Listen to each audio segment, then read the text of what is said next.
नमस्कार दोस्तों, हिंदी टेक मंत्रा चैनल में आपका स्वागत है। दोस्तों, आज के इस वीडियो में हम घर बैठे अपने मोबाइल फ़ोन या पीसी के माध्यम से वोटर आईडी कार्ड के लिए ऑनलाइन एप्लीकेशन कैसे फिल करते हैं उसके बारे में बताने वाले हैं। तो दोस्तों, जानने के लिए वीडियो के साथ बने रहिए और अभी तक अगर आपने हमारे चैनल को सब्सक्राइब नहीं किया है तो आज ही हमारे चैनल को सब्सक्राइब कर दीजिएगा और वीडियो का नोटिफिकेशन सबसे पहले पाने के लिए बेल आइकन प्रेस करना मत भूलिएगा। तो चलते दोस्तों, वीडियो को स्टार्ट करते हैं। उसके लिए दोस्तों हम सबसे पहले ब्राउज़र के अंदर वोटर पोर्टल का वेबसाइट ओपन कर लेंगे और वोटर पोर्टल का अगर आपको वेबसाइट का लिंक चाहिए तो हम डिस्क्रिप्शन में डालकर रख देंगे। आप वहां पर भी क्लिक करके डायरेक्टली वेबसाइट को ओपन कर सकते हैं। तो दोस्तों, हमने यहाँ जैसे ही वेबसाइट को ओपन किया तो यहाँ पर लिखा है कि जो पहले वेबसाइट था वो अभी फ़िलहाल चेंज हो चुका है और नया वेबसाइट का लिंक भी यहाँ पर दिया गया है। तो दोस्तों, हम यहाँ लिंक पर जैसे ही क्लिक करते हैं तो ये हमें डायरेक्टली न्यू वेबसाइट पर रिडायरेक्ट कर देता है। इसलिए दोस्तों, हम वीडियो के डिस्क्रिप्शन में ओरिजिनल वेबसाइट का लिंक ही आपको डालकर दे देंगे, ठीक है। आप उस पर क्लिक करके डायरेक्टली आप नए वेबसाइट पर आ सकते हैं। तो दोस्तों, अभी हमारा वोटर आई डी कार्ड अगर हमें अप्लाई करना है तो उसके लिए हमें सबसे पहले रजिस्ट्रेशन करना होता है। अगर आपने पहले से रजिस्ट्रेशन कर रखा है तो आपको यहाँ पर मोबाइल नंबर और पासवर्ड डालकर लॉगिन कर लेना है। अदरवाइज़ आपको यहाँ साइन अप बटन पर क्लिक करके फिर से यानी न्यू रजिस्ट्रेशन कर लेना है, ठीक है। तो दोस्तों, हमने यहाँ जैसे ही साइन अप बटन पर क्लिक किया तो हमारे सामने कुछ इस तरीके से इंटरफेस ओपन होकर आ चुका है। यहाँ पर हमें सबसे पहले हमारा मोबाइल नंबर इंटर कर लेना है और नीचे ईमेल आईडी ऑप्शनल है, आपको इसे फिल करना मैंडेटरी नहीं है, ठीक है। तो हमने यहाँ पर मोबाइल नंबर इंटर कर लिया है और फिर नीचे की तरफ आएंगे और यहाँ पर हम कैप्चा कोड प्रॉपर तरीके से फिल कर लेंगे। कैप्चा कोड फिल करने के बाद नीचे कंटिन्यू बटन पर क्लिक कर लेंगे। तो दोस्तों, हम यहाँ जैसे ही कंटिन्यू बटन पर क्लिक करते हैं तो हमारे सामने कुछ इस तरीके से इंटरफेस ओपन होकर आ जाता है। तो दोस्तों, यहाँ पर रजिस्ट्रेशन करने के लिए हमें कुछ पर्सनल डिटेल फिल करनी होती है, जैसे कि फ़र्स्ट नेम, लास्ट नेम, और हमें यहाँ पर एक पासवर्ड जनरेट कर लेना होता है। तो ध्यान दें दोस्तों, यहाँ पर जो पासवर्ड इंटर करना है वो थोड़ा स्ट्रॉन्ग पासवर्ड रखना है, जिसमें कि कैपिटल, स्मॉल लेटर और कुछ स्पेशल कैरेक्टर भी यूज़ कर लेने हैं। तो पासवर्ड यहाँ पर हमें 2 टाइम सिमिलर जो है पासवर्ड इंटर करने हैं। दोनों बॉक्स में सेम पासवर्ड 2 बार हमें इंटर करने हैं और फिर नीचे रिक्वेस्ट OTP वाले बटन पर क्लिक कर लेना है। तो दोस्तों, यहाँ पर पासवर्ड फिल करने के बाद हम जैसे ही रिक्वेस्ट OTP वाले बटन पर क्लिक करते हैं तो हमने जो भी मोबाइल नंबर इंटर किया उस मोबाइल नंबर पर एक OTP भेज दिया जाता है। OTP को दोस्तों हमें यहाँ पर बॉक्स के अंदर इंटर कर लेना है और फिर नीचे वेरीफाई बटन पर क्लिक कर लेना है। तो हम यहाँ जैसे ही वेरीफाई बटन पर क्लिक करते हैं तो आप यहाँ पर देख सकते हैं you are successfully signed up, kindly login with your new credentials, ठीक है। उसके बाद हमें यहाँ लॉगिन करने के लिए लॉगिन बटन पर क्लिक कर लेना है। लॉगिन बटन पर क्लिक करने के बाद हमें यहाँ पर हमारा मोबाइल नंबर इंटर करना है और फिर नीचे हमने जो भी पासवर्ड जनरेट किए थे वो पासवर्ड इंटर कर लेना है। तो मोबाइल नंबर और पासवर्ड इंटर करने के बाद नीचे आना है और हमें कैप्चा कोड प्रॉपर तरीके से फिल करना है और फिर रिक्वेस्ट OTP वाले बटन पर क्लिक कर लेना है। अभी दोस्तों, हमें यहाँ पर अगेन यहाँ बॉक्स के अंदर OTP को फिल कर लेना है और फिर वेरीफाई एंड लॉगिन बटन पर क्लिक कर लेना है। तो दोस्तों, हम यहाँ जैसे ही वेरीफाई एंड लॉगिन बटन पर क्लिक करते हैं तो हमारे सामने कुछ इस तरीके से इंटरफेस ओपन होकर आ जाता है। यहाँ पर दोस्तों हमें काफ़ी सारे ऑप्शंस देखने को मिल जाएंगे, पर दोस्तों हमें यहाँ पर वोटर आईडी कार्ड के लिए न्यू एप्लीकेशन फिल करना है।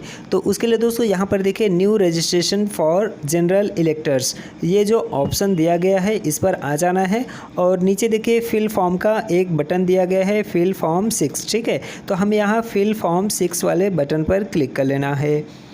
तो दोस्तों, हम यहाँ जैसे ही फिल फॉर्म 6 के बटन पर क्लिक करते हैं उसके बाद हमारे सामने कुछ इस तरीके से पेज ओपन होकर आ जाता है। अभी दोस्तों, हमें यहाँ पर फॉर्म प्रॉपर तरीके से फिल करना होता है। तो आप यहाँ लेफ़्ट साइड में देख सकते हैं ABCDEF ऐसे करके जो है काफ़ी सारे पेजेस दिए गए हैं फॉर्म के। ये सारे पेजेस हमें फिल करने होते हैं, ठीक है। तो चलते दोस्तों, सबसे पहले हम पहला जो पेज है फॉर्म का वो हम फिल कर लेते हैं। तो उसके लिए हमें यहाँ पर सबसे पहले स्टेट सेलेक्ट करना है। तो आप यहाँ पर अपना स्टेट सेलेक्ट कर लीजिए और फिर आगे डिस्ट्रिक्ट सेलेक्ट कर लीजिए। उसके बाद दोस्तों नीचे की तरफ आएंगे तो यहाँ पर हमें नेम ऑफ असेंबली कॉन्स्टिट्यूएंसी और पार्लियामेंट कॉन्स्टिट्यूएंसी दोनों में से कोई एक ऑप्शन सेलेक्ट करना होता है। तो हम यहाँ पर असेंबली कॉन्स्टिट्यूएंसी जैसे ही सेलेक्ट करते हैं तो आगे नंबर ऑटोमेटिकली आ जाता है, ठीक है। दोनों में से कोई एक ही ऑप्शन हमें सेलेक्ट करना है और फिर आगे की तरफ आएंगे और नेक्स्ट बटन पर क्लिक कर लेंगे। तो दोस्तों जितने भी आप यहाँ पर डिटेल्स यानी पेजेस के फिल करते जाते हैं, आपको यहाँ आगे नेक्स्ट बटन पर क्लिक करते जाना है। जैसे ही आप नेक्स्ट बटन पर क्लिक करेंगे, आगे जो है नेक्स्ट पेज ऑटोमेटिकली आपके सामने ओपन होता चला जाएगा। ठीक है, तो नेक्स्ट बटन पर क्लिक करने के बाद नीचे की तरफ आएंगे तो यहाँ पर देखिए पर्सनल डिटेल का ऑप्शन दिया गया है। तो हमें यहाँ पर हमारा पर्सनल डिटेल जैसे कि हमारा first name and surname inter कर लेना है। अगर आपके डॉक्यूमेंट्स में ओनली फर्स्ट नेम है तो आप यहाँ पर ओनली फर्स्ट नेम भी इंटर कर सकते हैं। सरनेम अगर आपका है तो आप यहाँ आगे सरनेम भी मेंशन कर सकते हैं।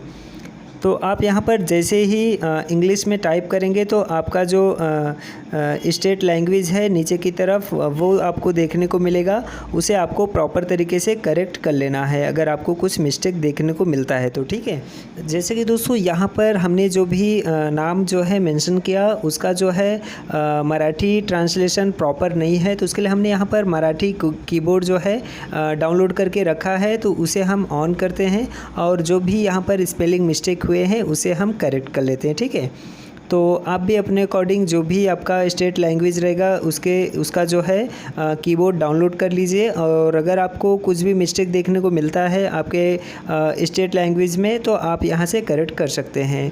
उसके बाद नीचे की तरफ आएंगे दोस्तों, आपको यहाँ पर एक फ़ोटो अपलोड कर लेना होता है। फ़ोटो दोस्तों आपको प्रॉपर साइज़ में अपलोड करना है, तो साइज़ आप यहाँ पर देख सकते हैं दिया गया है। तो हमने यहाँ पर जो भी फ़ोटो अपलोड किया उसे हम यहाँ पर प्रॉपर तरीके से फिट कर लेते हैं, जूम इन और जूम आउट करके। उसके बाद हम यहाँ सेव बटन पर क्लिक कर लेंगे। ठीक है, तो दोस्तों हमने यहाँ पर फ़ोटो अपलोड कर लिया है और अभी जैसे हमारा फ़ोटो अपलोड हो जाता है तो यहाँ पर ह्यूमन फेस डिटेक्टेड सक्सेसफुली लिखकर आ चुका है। तो उसके बाद हम फिर से यहाँ नेक्स्ट बटन पर क्लिक करके नेक्स्ट पेज पर आ जाते हैं। अभी दोस्तों यहाँ नेक्स्ट पेज के अंदर हमारे किसी भी एक रिलेटिव के नेम एंड सरनेम जो है इंटर करने हैं। तो आप यहाँ पर किसी एक रिलेटिव का जो है नाम सेलेक्ट कर लीजिए, जैसे कि फादर, मदर, हस्बैंड या वाइफ, कोई भी यहाँ पर आप ऑप्शन सेलेक्ट करके उनका नाम जो है आपको नीचे इंटर कर लेना है। तो दोस्तों हम यहाँ पर हस्बैंड सेलेक्ट कर लिए हैं और फिर नीचे फर्स्ट नेम और सरनेम दोनों इंटर कर लेंगे। अगर आपको यहाँ पर स्पेलिंग मिस्टेक होता है वो भी आप यहाँ पर करेक्ट कर लीजिए। तो हमने यहाँ पर प्रॉपर जो है first name and last name inter कर लिया है। उसके बाद दोस्तों हम यहाँ नेक्स्ट बटन पर क्लिक कर लेते हैं। अभी दोस्तों हमें यहाँ पर नेक्स्ट पेज के अंदर कॉन्टैक्ट डिटेल्स फिल करनी है। कॉन्टैक्ट डिटेल्स के अंदर मोबाइल नंबर, जैसा कि यहाँ पर सेल्फ़ और रिलेटिव दोनों में से कोई एक ऑप्शन सेलेक्ट करना है, तो हम यहाँ पर सेल्फ़ सेलेक्ट कर लिए हैं और ख़ुद का जो भी मोबाइल नंबर रहेगा हमने यहाँ पर इंटर कर लिया है। और फिर वेरिफिकेशन के लिए सेंड OTP बटन पर क्लिक कर लेंगे और सेंड OTP बटन पर क्लिक करने के बाद मोबाइल पर एक OTP जाता है और OTP को हमें यहाँ नीचे बॉक्स के अंदर फिल करना है और फिर वेरीफाई बटन पर क्लिक कर लेना है।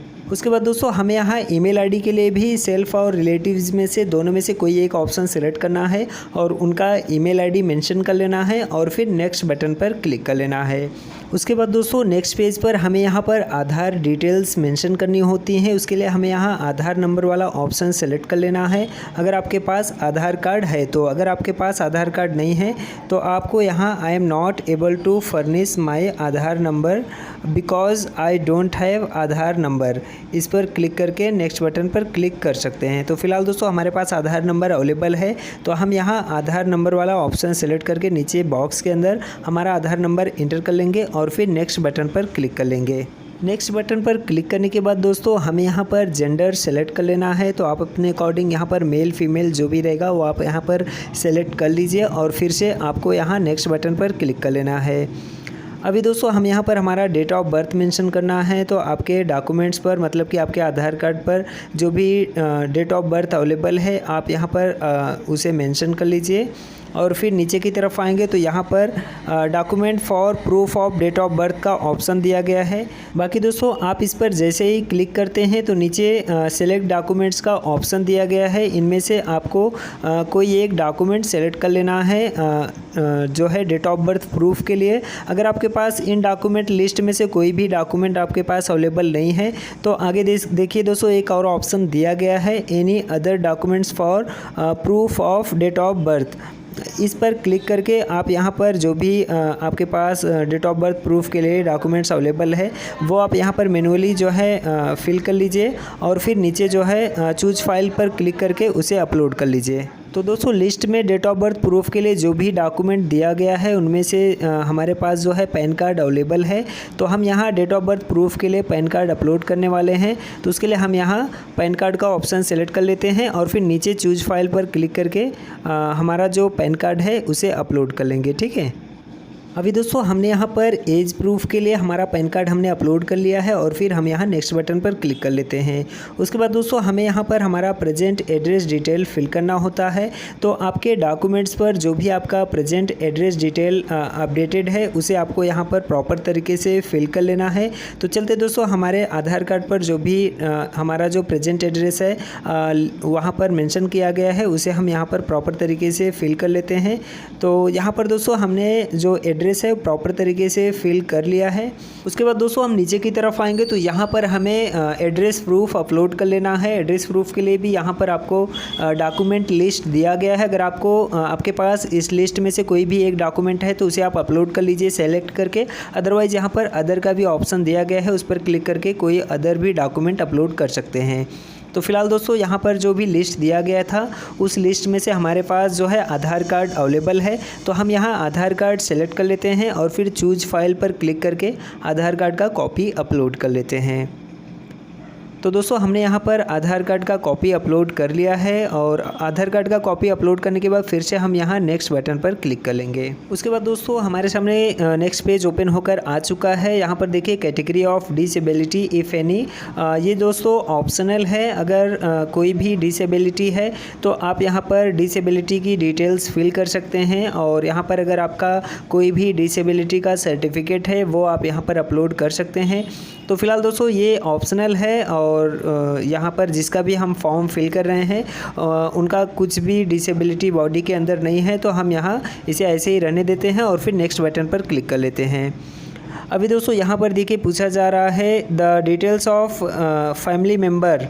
ठीक है, तो यहाँ पर किसी भी एक फैमिली मेम्बर का वोटर आईडी कार्ड का डिटेल हमें अपडेट करना होता है। जो भी फैमिली मेम्बर का डिटेल हम यहाँ अपडेट करेंगे उनके वोटर आईडी कार्ड पर वही सेम एड्रेस का डिटेल रहना चाहिए जो भी हमने यहाँ पर अभी फिल किया है। ठीक है, तो सेम एड्रेस का हमें वोटर आईडी कार्ड का डिटेल यहाँ पर अपलोड करना है।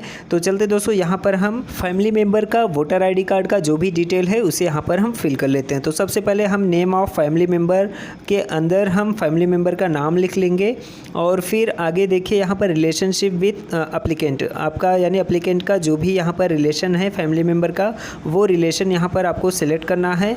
और फिर आगे जो है जो भी एपिक नंबर जिसे बोलते हैं वोटर आईडी कार्ड के ऊपर आपको देखने को मिल जाएगा वो एपिक नंबर आपको यहाँ पर इंटर कर लेना है। ठीक है, तो ये डिटेल्स फिल करने के बाद हमें यहाँ पर नेक्स्ट बटन पर क्लिक कर लेना है। अभी दोस्तों नेक्स्ट बटन पर क्लिक करने के बाद हमारे सामने डिक्लेरेशन का पेज ओपन होकर आ जाता है। तो यहाँ पर हमें सबसे पहले विलेज या टाउन जो भी आपका रहेगा वो आपको इंटर करना है बॉक्स के अंदर और फिर आगे स्टेट आपको सेलेक्ट करना है और फिर आपका डिस्ट्रिक्ट सेलेक्ट कर लेना है। उसके बाद नीचे की तरफ आएंगे तो यहाँ पर आपको एक डेट मेंशन करना होता है कि आप जो भी एड्रेस इस फॉर्म के अंदर फिल किए हैं उस एड्रेस पर किस मंथ और किस ईयर से रह रहे हैं। ठीक है, तो आप जिस भी मंथ से रह रहे हैं और ईयर से वो आपको यहाँ पर मंथ और ईयर सेलेक्ट कर लेना है और फिर नीचे की तरफ स्क्रॉल कर लेना है। उसके बाद नीचे की तरफ आएंगे तो यहाँ पर प्लेस के अंदर आपका सिटी का नाम इंटर करना है और फिर नेक्स्ट बटन पर क्लिक कर लेना है। तो दोस्तों यहाँ पर हम जैसे ही फॉर्म फिल करने के बाद नेक्स्ट बटन पर क्लिक करते हैं तो हमारे सामने यहाँ पर कैप्चा फिल करने के लिए बॉक्स ओपन होकर आ जाता है। तो हमें यहाँ पर कैप्चा कोड को बॉक्स के अंदर फिल कर लेना है और फिर यहाँ प्रीव्यू एंड सबमिट बटन पर क्लिक कर लेना है। प्रीव्यू एंड सबमिट बटन पर क्लिक करने के बाद हमारे सामने हमने जो भी फॉर्म फिल किया है उसका प्रीव्यू ओपन होकर आ जाता है। आपको इसे एक बार अच्छे से देख लेना है कि आपने फॉर्म को प्रॉपर तरीके से फिल किया है। अगर आपने कुछ मिस्टेक किया है तो नीचे देखिए कीप एडिटिंग का बटन दिया गया है, इस पर क्लिक करके दोबारा से आप इसे एडिट कर सकते हैं। तो फिलहाल दोस्तों हमने जो भी फॉर्म फिल किया वो प्रॉपर है तो डायरेक्ट हम नीचे की तरफ स्क्रॉल करेंगे और सबमिट बटन पर क्लिक कर लेंगे। सबमिट बटन पर क्लिक करने के बाद हमसे कंफर्मेशन पूछा जा रहा है तो फिर से हम यहाँ यहाँ यस बटन पर क्लिक कर लेंगे। तो जैसे ही हम यस बटन पर क्लिक करते हैं तो हमारा फॉर्म सक्सेसफुली सबमिट हो जाता है और नीचे देखिए हमें यहाँ डाउनलोड एक्नॉलेजमेंट का ऑप्शन दिया गया है। इस पर क्लिक करके हमारा जो हमने फॉर्म फिल किया है उसका एक्नॉलेजमेंट रिसिप्ट डाउनलोड कर सकते हैं। तो चलते दोस्तों हम यहाँ डाउनलोड एक्नॉलेजमेंट के ऑप्शन पर क्लिक करके हमारा एक्नॉलेजमेंट स्लिप्स डाउनलोड कर लेते हैं। एक्नॉलेजमेंट रिसिप्ट डाउनलोड करने के बाद हमने उसे ओपन किया तो आप यहाँ पर देख सकते हैं हमारे सामने कुछ इस तरीके से एक्नॉलेजमेंट रिसिप्ट ओपन होकर आ चुका है। ठीक है, अभी दोस्तों हमने यहाँ पर वोटर आईडी कार्ड के लिए अप्लाई कर दिया है। तो बाकी दोस्तों हमें हमारे वोटर आईडी कार्ड का स्टेटस कैसे चेक करना है उसके बारे में भी हम आपको बता देते हैं। तो उसके लिए दोस्तों हम यहाँ पर देखिए आपको यहाँ पर आपका जो भी रेफरेंस नंबर है वो देखने को मिल रहा है। तो सबसे पहले हम इसे जो है कॉपी कर लेते हैं। बाकी दोस्तों आपने जो एक्नॉलेजमेंट रिसिप्ट डाउनलोड किया उस पर भी आपको रेफरेंस नंबर देखने को मिल जाएगा। तो हमने इसे जो है जो यहाँ पर रेफरेंस नंबर दिख रहा है उसे हमने कॉपी कर लिया है। कॉपी करने के बाद फिर से हम वोटर पोर्टल के होम पेज पर आ जाते हैं। तो यहाँ ओके बटन पर क्लिक करेंगे तो हम यहाँ होम पेज पर आ चुके हैं। तो यहाँ पर देखिए ट्रैक एप्लीकेशन स्टेटस का एक ऑप्शन दिया गया है, इस पर हम क्लिक कर लेंगे। तो दोस्तों यहाँ हम ट्रैक एप्लीकेशन स्टेटस के ऑप्शन पर जैसे ही क्लिक करेंगे तो हमारे सामने रेफरेंस नंबर के लिए एक बॉक्स ओपन होगा। तो वहाँ पर हम रेफरेंस नंबर पेस्ट कर देंगे और फिर यहाँ हमारा स्टेट सेलेक्ट करके सबमिट कर देंगे। तो दोस्तों हम यहाँ जैसे ही सबमिट बटन पर क्लिक करेंगे तो हमारे सामने हमारे वोटर कार्ड का जो भी स्टेटस है वो आपको देखने को मिल जा रहा है। आप यहाँ पर देख सकते हैं हमारा जो अभी वोटर का एप्लीकेशन है वो अभी सबमिटेड दिख रहा है, मतलब कि अभी हमने जस्ट एप्लीकेशन सबमिट किया है। बाकी दोस्तों यहाँ पर आपको जो है स्टेटस रेगुलर ट्रैक करते रहना है और एक बार जैसे आपका एप्लीकेशन अप्रूव हो जाता है तो आपका जो वोटर आईडी कार्ड रहेगा वो कुरियर के माध्यम से आपके घर पर डिलीवर कर दिया जाता है। बाकी दोस्तों अगर आपको कार्ड डिलीवर नहीं होता तो आप यहाँ पर डाउनलोड ई एपिक पर क्लिक करके आपका online voter ID card download कर सकते हैं। ठीक है, तो दोस्तों कुछ इस तरीके से हमने वोटर आईडी कार्ड का ऑनलाइन एप्लीकेशन कैसे फिल करते हैं उसके बारे में आपको बताया। तो जानकारी कैसी लगी दोस्तों कमेंट बॉक्स में ज़रूर बताइएगा और दोस्तों के साथ शेयर करना मत भूलिएगा। और इसी के साथ चलते दोस्तों वीडियो देखने के लिए बहुत बहुत धन्यवाद और मिलते हैं ऐसे ही किसी और जानकारी भरी वीडियो के साथ।